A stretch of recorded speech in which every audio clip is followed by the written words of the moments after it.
you doing? Welcome back to the channel. Hopefully this is finding you well. Orders! Knife sales! Awesome! Who's this? This is Alex. Thank you, Alex. Alex, man, you knocked it out. I say that a few times to some folks that buy knives, but Alex, you definitely did a number on that, buddy. Thank you very much. I have got to make your box. So, let's see here. Hopefully you guys are doing okay. You doing okay? Can you hear me all right? Yeah. I got to make Alex's box, but I also figured I'd show off a couple other things for you guys. Yes, I got a mail call here. I got a nice little mail call. A few little items. They're nice. And then I've got some knives over here. Oh, man. I've got Nate's bush knife over here, and then I have Carl's Montana. Nate he ordered himself a custom bush knife with that campfire pin in the middle. Oh, it's gonna look so cool. And he has white G10 with orange liners and black liners combo. Really cool blend right there with that taper tang, hand sanded satin finish. But Carl is our 10,000 subscriber giveaway winner. He won first place. So Carl's Montana's right here, and he has stabilized curly maple with blue liners and some nice 1/4-inch decorative pins. Really good, those mosaic pins. So, I got myself a birthday present. My buddy Chris got me this little birthday. I like knives. I'm not a big knife collector, but I like knives. And he got me this Kershaw. This is I forgot the name of it. I got to pull out the old readers. I had my eye doctor's appointment earlier today, and he said, yeah, I just got to get readers, that's it. Don't need bifocals. My distance vision's just fine. It's a Ken Onion design, so it's nice. The only downfall is when you hold this, like a lot of knives, it doesn't have a very deep finger choil, so you have to be careful. This isn't like a really big, heavy, thrusty kind of stabby knife, because you got to be careful. If your hands are wet, slippery, you can slide off, because this finger groove right here, the neck, is not very it's not very deep, so you can slide off of that. So you got to be careful, but really cool, like a skateboard type tape on here, and it makes the little set screws come off, and you can reverse the clip. I haven't done that yet, but I have to. But I am going to use it for the first time. One of the things I wanted to do is I wanted to give a shout out. And I gotta be careful opening this package here, because I know what's in this. Some of you might remember my friend that used to be over at a YouTube channel called Axe Family. They're now called it's GungHo Dogs, which Cody did. Cody and Taylor did the Axe Family. Once they got home and they settled down, and hey, they're gonna have a family. They're gonna have a baby boy. So congratulations, Cody and Taylor. But they turned Axe Family over to Dad Dare, and it was more about development of being a new dad. And Cody wants to bring people on about what it's like to be a dad, be a new dad. You know, learn things. He talks to some other dads and stuff like that. It kind of gets, it's more like a I don't know, it's just for new parents, for a new dad maybe that wants to get a little insight on stuff. He wants to bring that channel that way. But his other channel is GungHo Dogs, and Cody trains dogs, has for a long time, as well as his Black Lab Chief. Well, he makes leather sheaths now, or leashes. And when I heard about that, I told him, I said, I got to buy one. And there we go, he says, you're a good man, thank you for all the support, Cody. GungHo Dogs. Gotta support my buddy. Look at that. That is so cool. I bought a 6-foot leash, and he does all this. He cuts the leather and does this braiding. Nickel, silver, or brass clips. And then he does brass or nickel, silver plate right here for GungHo Dog. Right there. Nice leather. Oh, this is super slick. And then again, right here on the handle, just kind of twist that. I forgot how he did that again, but just super nice. 5/8 inch wide. So this is a 5/8 inch wide strap. This has got to be at least probably 12-ounce leather. I use 9-ounce for my leather sheaths, and this is thicker than that. This has got to be at least a 12-ounce, so it's a nice thick, a good 1/8 inch or 3/16 thick leather. Really cool. I like that. Oh, that is so cool. And what's really nice though is the plate right here. Like I said, that can be brass or silver. It will match your buckle right here. So I got this for Mrs. CK. She's always taking Dutch for walks and stuff, so I got something nice for her to take Dutch with. So a big shout out to my buddy Cody over there. And now another person you've heard me talk about in the past. And matter of fact, just a little while ago, I had a video out for this gentleman, him and his wife, and their little business they have going on. And I believe they're down in Tennessee. Is that correct? Yes. Clinton, Tennessee. That's Valhalla Designs. I picked up some more scales. I bought 6 sets of scales and sold 4 sets already to you guys. I mean, you got to admit, these scales are awesome looking. They are just amazing. And oh wow! So this is this wasn't maple. I don't think it was. I forgot the wood again. I'd have to reach out to him and ask. But it's the aluminum honeycomb. But this one is red, white, and blue. That just looks so cool. And I was thinking, man, that would look really nice on a chef's knife, on a Santoku or something like that. That would look so cool. So I got that one right here. And then this other one I got. This was more of the honeycomb silver, but like a burgundy. It had that nice burgundy look inside there, just really rich, like a crimson red. I really liked that look. It was really elegant. It was that really elegant looking material there. And I don't think there's a letter or anything in here. No, he doesn't do patches or anything, I don't think. There you go. And then, yep, here's the other one, the other crimson, that really nice crimson red. Super cool. I mean, they're just beautiful sets. And they turn out so good when you put them on knives. So I said I got to get a couple more to support him. And I'm thinking I'll do one of these with, I want to do carbon fiber liners or some black liners and stuff like that. That would look really sharp with something like that. So that is really cool. So I had to share that. Got another box here. This is from my pal Thaddeus over at Black Fox Knife Works. Y'all remember him because of the Black Fox knife. I also did a video about him when I went out last year. Matter of fact, I'll leave that here. I'll leave a link or something like that below. But Thaddeus moved. He's in Washington State still, but no longer over in Walla Walla area. But he's doing some really big things. He's coming out with new designs with the grinders and such. It's super cool. I'm still hoping to one day get another grinder. The one I have now, the Black Fox one that rotates on its axis. The other one I want to get, it would be stationary. So this way, you know, I could work back and forth. I don't have to switch certain tools out when I'm in the shop working.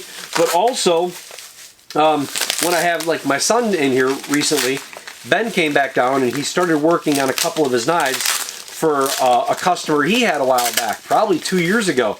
John. He made a knife for John a while back, and John commissioned him to make 2 Jaspers. Now, Ben made a Montana for John back then, but he wanted 2 Jaspers for his grandsons. Now, his grandsons are only like 5 years old or something like that, so it wasn't a big rush. But John was kind of, you know, hoping Ben would get it done, at least, you know, because John was getting up there in age, and he wants these to be gifts to pass on to the grandkids. So I'd like to get another grinder, so then this way Ben and I can work in the grinding room at the same time. One of us doing taper tangs or something, and the other one could do blade profiles or something like that. So, but Thaddeus sent me a piece of glass for a flat platen. On the old Frankenstein, I put heat glass right here, like a fireplace glass. I epoxied that to the flat platen, which was metal. Now the one I had made, the flat platen it came with wasn't a smooth piece of steel. It actually had pieces of steel with these, you got like these L brackets in a way that were in the way. So it wasn't smooth. It wasn't one big piece of steel. So I glued glass on that one. And it worked good, except the glass, I pushed so much on it, and I used it for so much, hundreds of knives. I actually wore the glass out, and it was dimpled in the areas that I would press. And then also, with the heat and the use, it actually ended up cracking. So I took it off, I heated it with a torch, and I was able to pry it off and scrape and clean the epoxy, because epoxy, it'll break adhesion around 250 degrees or so. It's no good anymore, but Thaddeus knows I use glass platens, and so he sent me one to do a test on the Black Fox. I haven't used the glass platen on the Black Fox. I've been using steel. I've been using a flat steel platen. It's been working good, but he sent me this. I just had to pay for shipping, but he sent me a piece of glass because they're hard to find. I mean, every time I went to a knife, went online to the knife people, they're always gone. So I was like, oh, well, no big deal. Oh, here we go. This one is from Phoenix Abrasives. Now you guys know I've gotten knives. I get my belts I've bought from Phoenix Abrasives, as well as combat abrasives. As of late, I bought my last big batch. I had like 100 and some belts. whatever it was. I got that from Combat Abrasives. I had a good deal going on and stuff like that last year, beginning of January kind of period. But I was running out of hand sanding paper, and Combat didn't sell them, but Phoenix Abrasives does. Rhino Wet. For you new knife makers, Rhino Wet is the way to go. That is awesome. Actually, I shouldn't say that. No, Rhino Wet's horrible. You don't want to use it. It is a I just get this stuff, but, you know, just to, you know, yeah. No. If you want to do any type of wet metal sanding, Rhino Wet sheets, it's the way to go. I use this for shaping scales too, like the G10 and my Carta and stuff like that. It holds up a lot longer than wood sandpaper, but wood sandpaper is not as expensive. But I get Rhino Wet sheets. I've got 220 grit. I got 100 sheets here, so that'll get me by the next few knives, so that's a good thing. And then lastly, well, this is something of my own doing as well. This is from, I get some stuff from time to time. If you, it's Primary Arms. If you guys have heard of them before.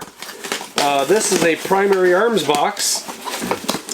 And oh, what did they send me here? They sent me a sticker. Firearms and Firearms Accessories. Primary Arms. It's a new kind of sticker there. How about that? Never seen that before. So they were sending me some things because, as you guys know, you know, I made a couple of kind of videos in the past, and I've built a couple of in the past, and I plan on yeah, that's right. Got another one here. I'm gonna be making another one at some point here.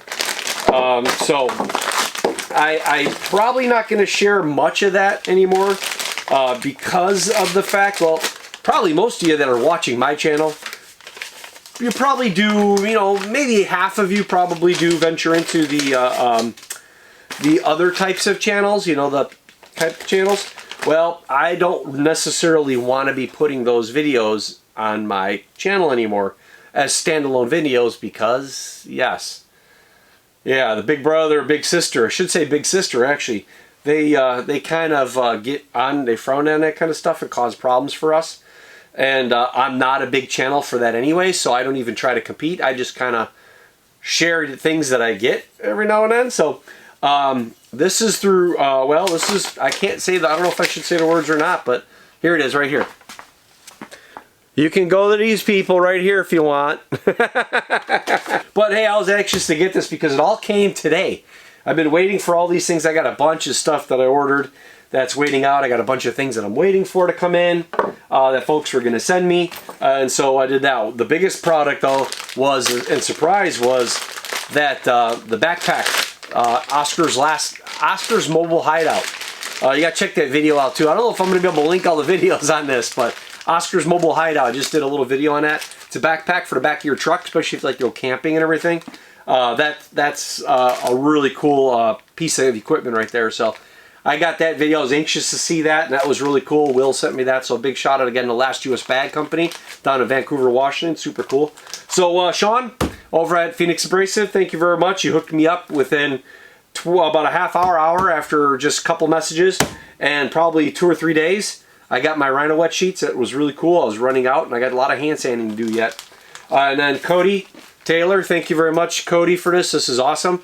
You guys, congratulations again on a little baby. I got a baby boy coming up here pretty soon, so that's really nice. And oh man, Jesse, you're the man. Jesse, you are the man. You and Alec, Alexi from my pins, and look at that. Oh my goodness, Jesse for my scales there. Super cool. And Thaddeus, Black Fox Knife Works. You guys might be able to link that. I'll try to link what I can at the end of this video, so when you see that, check that out, and I'll show you that. And hey, you know what? Let me show you what these knives look like real quick. Okay, here, let's do this. Let me show you this real quick here, because these are kind of cool. Let me lighten you up a little bit more. I think it'll be a little bit lighter. There you go. See, I can take the clamps off. I don't know if you guys knew that or not. I think I talked about that before, about clamping your knife up and everything. And some guys use these alligator style clips like this. They do these, but I can't do that I don't like that. It does apply pressure, I guess, and it applies maybe the right amount of pressure. I don't know. I learned on C clamps, these 3 inchers, yep, 2.5 inch. I learned on C-clamps, so I continue to use C-clamps. And they work great. I find no problem with them. As you see, I got a bunch of them there. I just get them all from Lowe's. But yeah, look at that. That is nice. Look at that. Ooh, that's so pretty. You guys will see the video when I release this later on, once it's all shaped up and everything. But I had a little bit of excess pin right there, but no biggie. But that is nice. So Carl, that is your knife. I'm going to put that in there and get that off to the side. And then Nate's was really interesting because I haven't made a lot of the bush knives, so they haven't been very popular. Although I don't, you know, they're on the website, you know, but they weren't ever really advertised, you know, because of Coyote Works and the Warrior Poet Society, and then the Rogue and the Montanas and such. They got so much more exposure and everything that the bush knife never really did. But it's really just a nice, simple, clean, good straight spine. Taper tang, that's what it'll have. That's the campfire pin, so hopefully you guys will see that in there. Look at that nice little campfire pin right there. Let's see if it'll focus on that. There we go. But really nice, and then the black and orange liners on there. It'll turn out really good. But yeah, it's a nice bush knife, and the bush knife it's only an inch longer than the Coyote Pup. So sometimes folks might want a little something different, they can go to a bush knife. If you want it just a little bit longer than the standard. So, but hey guys, thank you very much. I do appreciate it. Remember, thanks guys. Again, shout out to everybody that was over here. And like, share, subscribe, all the good stuff, right? Keep me from the bottom of the YouTube bucket. And go check those other videos out. Catch you later.